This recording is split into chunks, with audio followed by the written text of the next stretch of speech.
Welcome to Fluent Phonics.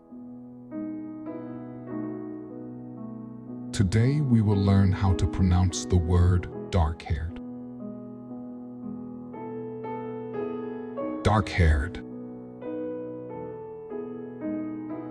Dark-haired. Dark-haired.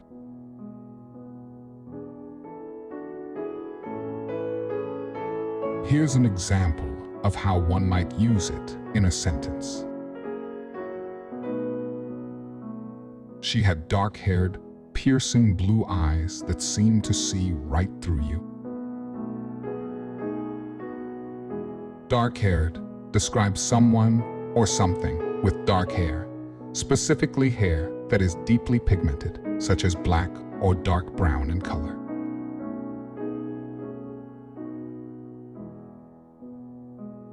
Thank you for your time.